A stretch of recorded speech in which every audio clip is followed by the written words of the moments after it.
하나님의 말씀 봅니다.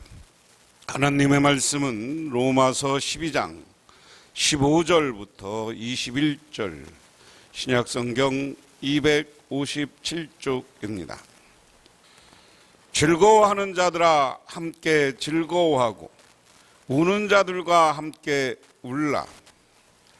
서로 마음을 같이하며 높은 데 마음을 두지 말고 도리어 낮은 데 처하며 스스로 지혜 있는 채 하지 말라.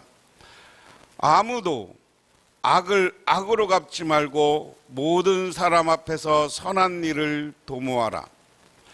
할 수 있거든 너희로서는 모든 사람과 더불어 화목하라.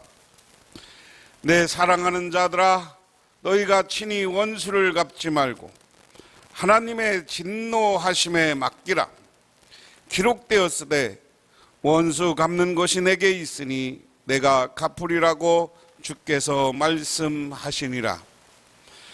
내 원수가 줄이거든 먹이고 목마르거든 마시게 하라. 그리함으로 내가 숯불을 머리에 쌓아 놓으리라. 악에 지지 말고 선으로 악을 이기라. 아멘.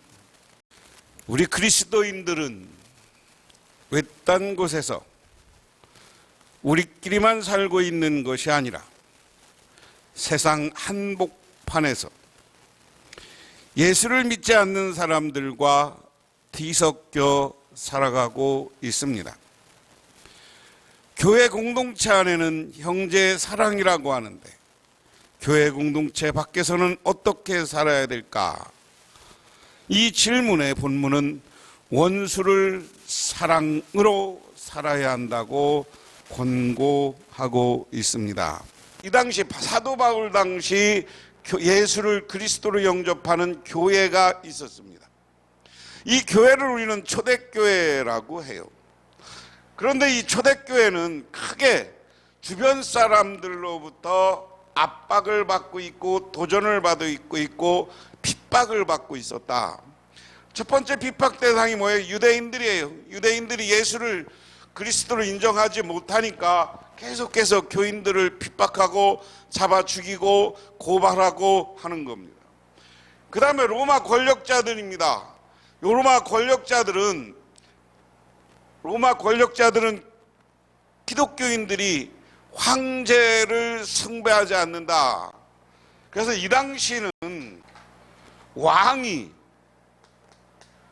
신의 아들이라고 생각했어요. 로마라는 나라는 최고의 신이 누구예요? 로마 신화에 쭉 나와 있는 것처럼 제우스 신을 믿던 사람들이에요.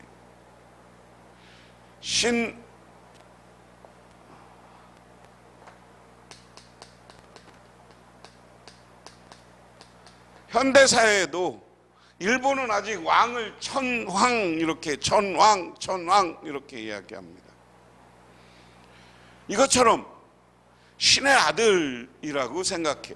그런데 이 예수 믿는 사람들이 자기들은 유일하게 그리스도 유일신이신 하나님,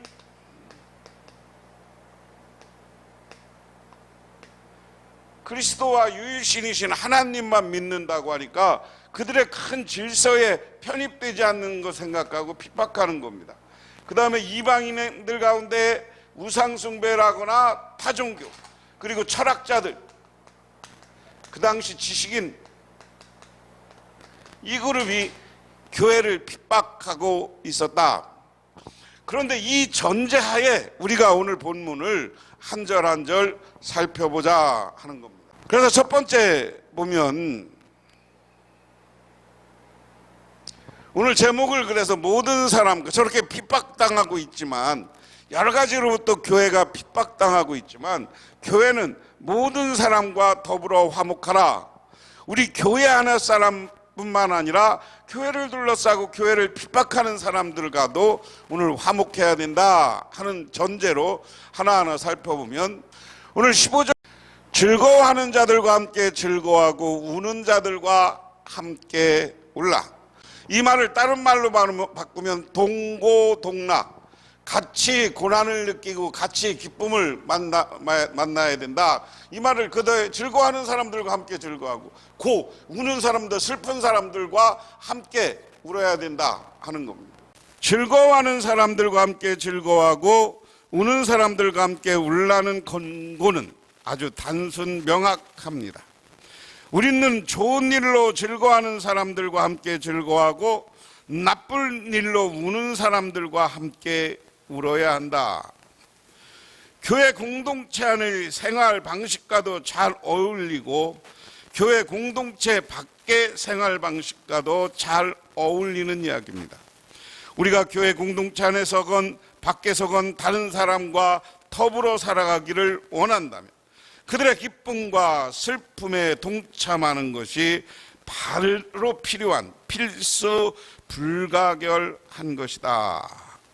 우리나라 속담에 사촌이 땅을 사면 배가 아프다. 이건 동고동락 정신이 아니죠. 다른 사람을 쉬게 하고 다른 사람이 잘 되는 것을 질투하고 이렇게 살면 안 된다. 우리 예수 믿는 사람은 다른 사람이 잘 되면 같이 박수 쳐야 돼요. 교회에서나 교회 밖에서나. 그 다음에 오늘 보면 서로 마음을 같이하여 높은 데 마음을 두지 말고 도리어 낮은 데 처하고 스스로 지혜 있는 체 하지 말라. 우리가 교만이 아니라 겸손하게 살아야 된다 하는 겁니다.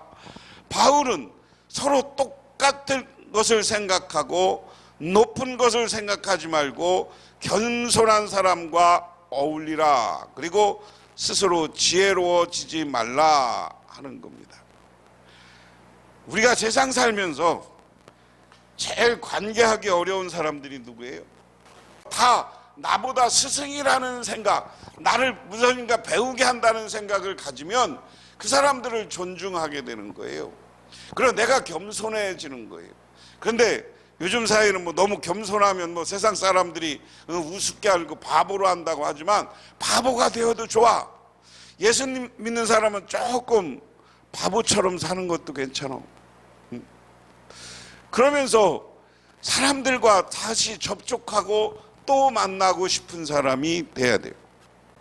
지금 현실 속에서 내가 삶의 지혜를 가지고 어떤 것을 배워야 되겠다. 우리 그리스도인은, 우리 교인들은 우리가 하나님이 맡겨준 우리에게 대단한 사명이 있어. 그 사명은 뭡니까? 복음을 증언하고 다른 사람들을 예수 믿게 해야 되는 거예요. 그럼 다른 사람들로 하여금 매력 있고 만나고 싶은 사람이 돼야 돼. 그런데 우리가 교만해져서 내가 최고야, 네가 나보다 더 잘 알아, 이러면 누가 우리를 만나주겠어요? 안 만나줘요. 그러니까 우리는 어디 가나 내가 최고야가 아니라 낮은 사람, 상대방을 존중, 내가 최고야가 아니라 상대방을 존중하고 상대방을 높여줄 때 그 사람이 우리와 함께 하는 겁니다. 그 다음에 아무에게도 악으로 악을 갚지 말고 모든 사람 앞에서 선을 도모하라. 세상이, 우리나라 사람들이 흔히 말하는 말이 말 안 되면 법대로라는 말이에요. 법. 사람은 우리들에게 악을 행하면 우리는 선으로 이겨야 합니다. 어떻게 하는 것이 선으로 악을 이기는 것인가? 악을 악으로 갚아주지 말고 악에도 선으로 반응해야 된다. 그 말씀은 오늘 앞부분 14절에부터 이어집니다. 14절에 너희를 박해하는 자를 축복하라, 축복하고 저주하지 말라라는 권고와 이어서 생각하면 돼요. 바로 이것이 새로운 시대에 속한 새로운 존재가 취할 행동 방식이다. 할 수 있거든 너희는 모든 사람과 더불어 화목하라. 모든 사람과 더불어 화목하라. 이 그림이 우리가 사람들이 어떻게 살아야 되느냐 한 공동체를 이루기 위한 하나의 그림인데요. 이게 지구가 여기 있고요. 그 다음에 다양한 사람들이 서로 손잡고 하나로 살아가는 것. 인터넷에 화목하라 이것을 치면 이런 그림이 나옵니다. 그 다음에 이 그림은 사람들이 나무에다 여러 가지 다양한 손으로 이야기한 건데, 이 한 나무에 이 손바닥을 찍어서 만든 작품이지만 우리가 손을 한 사람들만 보면요, 이렇게 아름답게 어울려서 각자 자기의 역할을 충실히 하는 것, 이게 모두와 더불어 화목하는 겁니다. 이거는 하얀 그림이고 약간 배경이 검정색이었고요. 이건 배경이 하얀색인데 이게 더 분명하죠. 각종 여기서 손바닥을 다 그래서 찍어서 작품을 만드는데, 이 손바닥은 뭐를 상징해요? 우리 사람을 상징해요. 세상은 이게 하나님과 함께, 이게 나무와 줄기와 이것은 하나님과 예수 그리스도를 생각하고요, 각종의 사람들이, 각종의 생각한 사람들이 모여 사는 것을 이야기한다. 이것은 어느 가정에서 할아버지를 가운데 놓고 자녀들과 손자 손녀들이 함께 화목하게 사진을 찍은 겁니다. 이 사진도 마찬가지입니다. 우리는 더불어서 사람들과 관계에 있어서 화목하게 살아야 된다. 선으로 대하려고 애쓰는데도 상대방이 계속 악으로 대하면 우리의 인내도 한계에 다다르게 됩니다. 대놓고 악으로 대갚아 주지도 계속 선으로 대하지 못한다. 이런 상황에 관련해 바울은 너 입장에서 가능하다면 모든 사람과 더불어 화목하라고 권고합니다. 불화의 원인의 제공에서는 안 됩니다. 상대방의 화해 제안을 거부해서도 안 됩니다. 가능한 한 많은 사람이 사이좋게 지내려고 애써야 된다. 그리고 나머지는 다 하나님께 맡겨라. 오늘 그 다음에 이제 19절이에요. 우리 사람 관계는 서로 화목하려고 노력하고, 그 다음에 오늘 19절 보면, 내 사랑하는 자들아 너희가 친히 원수를 갚지 말고 하나님의 진노하심에 맡기라. 기록되어 있을 때 원수는 내게 있으니 내가 갚으리라고 주께서 말씀하셨느니라.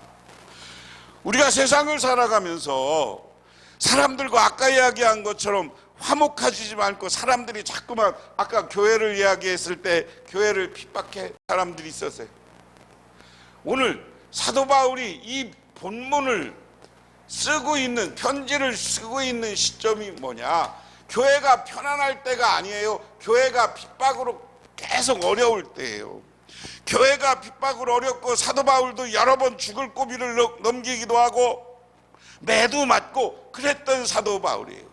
그럼에도 불구하고 사도 바울이 성령 받고 예수를 만나고 나니까 그의 인격이 변화됐는데, 법으로 하지 않고 악으로 하지 않고 모든 사람과 더불어 선하게 살려고 노력하고 있는 모습이다. 그래서 저와 여러분들도 되도록이면 화목 편하게 그들과 더불어 용서하고 살려고 노력해야 되는데, 그래도 계속하면 어떡하냐? 우리 기도해. 그러면 하나님이 원수 갚아준다. 하나님이 해결해준다. 그러한 믿음을 가지시기를 바랍니다. 그래서 하나님이 해결해 줄 걸 믿고 우리는 겉에서 어떻게 해야 돼요? 내 원수가 줄이거든 먹이고 목마르거든 마시게 하라. 그리하면으로 내가 숯불을 그 머리에 쌓아 놓느니라. 내 원수가 줄이거든 먹이고 목마르거든 마시게 하라. 우리가 우리 인류 역사에 있어서 가장 위대한 두 개 기독교인들이 중심이 된 단체가 있는데, 하나는 적십자입니다.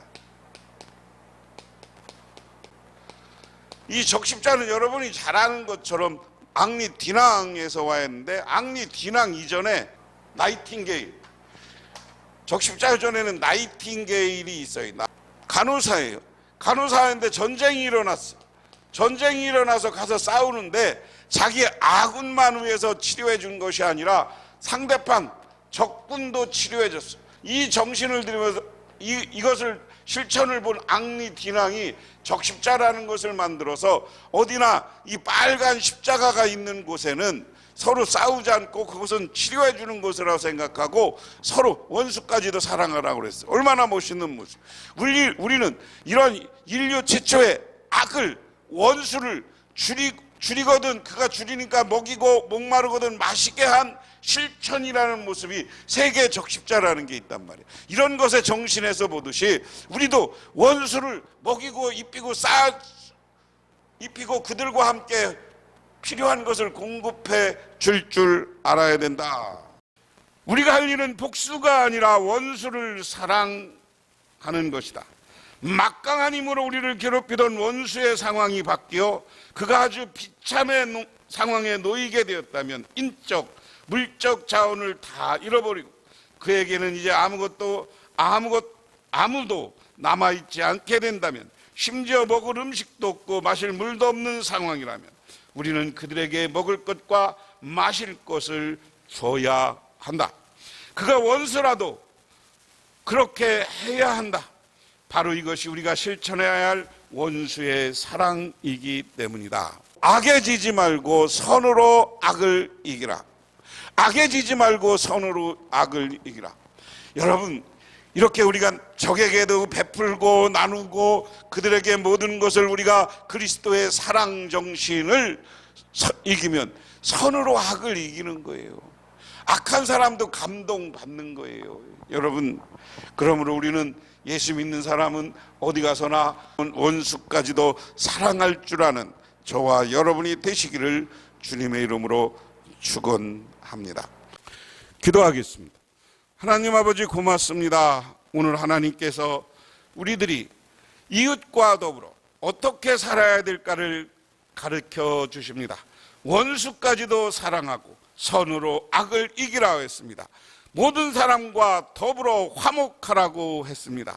우리 예수 믿는 사람, 비록 우리 이웃이 원수 같을지라도 우리는 베풀고 사랑하고 나누고 겸손하게 살아서 그들도 예수 믿는 사람은 다르다고 인정받는 우리 모두가 되게 하옵소서. 그래서 한국교회와 우리 교회가 새롭게 전도와 부흥의 불길이 일어나게 하옵소서. 예수님 이름 받들어 기도드리옵나이다. 아멘.